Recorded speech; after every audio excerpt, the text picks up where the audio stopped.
September the 25th, 1966, witnessed an unremarkable Sunday unfolding on Greenway Avenue. Following their attendance at St. Aloysius Church, the Bricca family, consisting of Jerry Bricca, age 28, his wife, Linda, age 23, and their 4-year-old daughter, Debbie, proceeded with their daily routine.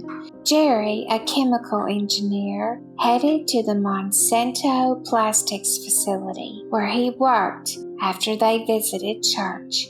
It is worth mentioning that the family had recently moved from Seattle to Cincinnati due to Jerry's job transfer. Unbeknownst to anyone, it would be the final occasion on which the Bricca family members were seen alive.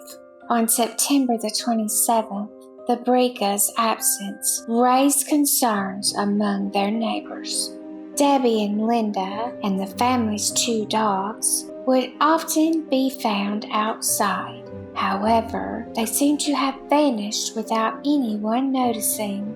It was rather peculiar to see the Bricca family's trash cans still left outside. A neighbor mentioned that Linda would always promptly return them to the house after they were emptied. Worried about the situation, Dick Meyer made an effort to reach Jerry at his workplace. To his astonishment, Meyer discovered that Jerry had not shown up for work in the past 2 days. At the behest of Meyer's wife, Dick and another neighbor were encouraged to pay a visit to the Bricca residence to ascertain their well-being. The moment Meyer, a veteran of World War II, swung open the door, he was immediately greeted by the pungent stench of death. Without hesitation, he promptly closed the door and swiftly contacted the police. Jerry, Linda, and Debbie were discovered by the police force, who were met with a horrifying sight. The entire family had fallen victim to a savage act of murder. Jerry had been subjected to 9 stab wounds, while Linda had suffered 8. And Debbie had endured 4. The viciousness of the attack was exemplified by the fact that Debbie's stab wounds had pierced through her body entirely. The lifeless bodies of Jerry and Linda Bricca were found in their bedroom, while Debbie's life was tragically taken in her room. Additionally, the perpetrator had heartlessly placed a sock in Jerry's mouth. A large-scale investigation was initiated by the Hamilton County Sheriff's Office. Over 400 individuals were interviewed as part of this extensive effort. Regrettably, it has been 57 years since the tragic homicides occurred on Greenway Avenue in Cincinnati. Presently, this murder case has reached an unprecedented level of coldness, bordering on being completely frozen. The Cincinnati community continues to be haunted by the Bricca murders, as the thought of someone ruthlessly taking the lives of an entire family is deeply unsettling. Over the years, numerous theories have emerged regarding this heinous crime, captivating the attention of many. To debunk the numerous false rumors surrounding the case, author J.T. Townsend penned a book titled "Summer's Almost Gone," shedding light on the truth behind the tragedy.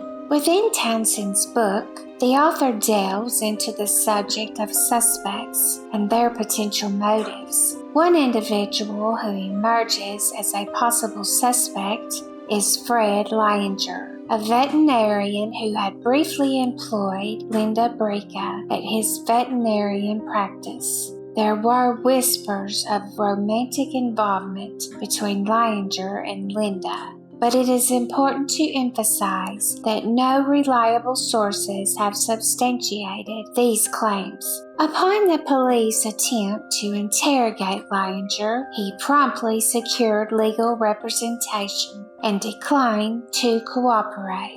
He maintained his professional pursuits until 1995. In a tragic turn of events, both Leininger and his wife tragically ended their lives in 2004. Consequently, if Leininger was indeed the perpetrator of the murders, the truth may forever remain shrouded in mystery. However, Townsend entertains the possibility that a group of individuals may have been responsible for the killings. Additionally, he speculates that Debbie may have possessed knowledge of the killer or killers. Otherwise, the question arises as to why someone would inflict such savage brutality upon her. Under the authorization of the incumbent Hamilton County Sheriff, Jim Neal, Townsend was given unrestricted access to the Bricca murder file. In their quest for evidence, the police meticulously scoured the residence, gathering hair samples and fingerprints. However, despite their exhaustive efforts, the murder weapon that was used to perpetrate the heinous act against the family remained elusive. It appears that the perpetrator managed to abscond with it. The Bricca case was passed on to cold case detectives who were not yet born at the time of the crime. The advancement of modern technology raises the possibility that this murder may eventually be solved. However, considering the significant passage of time, it is highly probable that the perpetrator or perpetrators have already passed away. Given the extensive number of years that have elapsed, it seems unlikely that the Bricca murders will ever be resolved. This is indeed a true tragedy. Let us go over a few points before we speak in the comments. Many believe that the killer was the Cincinnati strangler. He only targeted elderly women.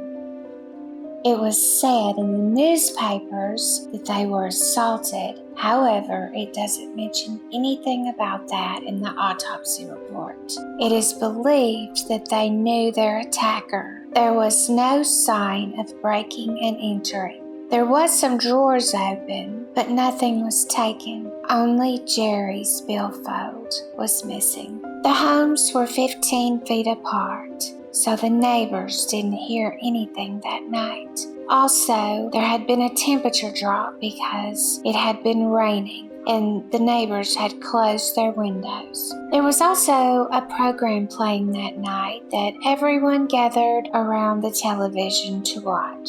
The attacker tied them up before stabbing them and then untied them. It is believed that the knife was taken away in the newspaper outside because it was missing. Linda was with someone the day before, but the specimen retrieved from her body did not match the blood type from her husband, Jerry. It is believed that the killer went after Deborah so hard because she was so smart for her age and she could identify him. Fred, her boss, when questioned, said that he had not seen her in a week. Witnesses came forward and said they had just seen them together the day before. There are still eyes on this case as of 2020. They do have a suspect in mind, but will not say who it is. They do have some hair that they're going to test for DNA, and that is the last I have heard. One of you, sweet ones, requested this. If she wants to come forward in the comments, she can. If not, it's just between she and I. This is a sad, tragic story, and I pray that it is solved. If there's any updates, I will make another video immediately. Let's talk about it in the comments. I thank you for your continued support. Thank you for watching, and I'll see you next Friday.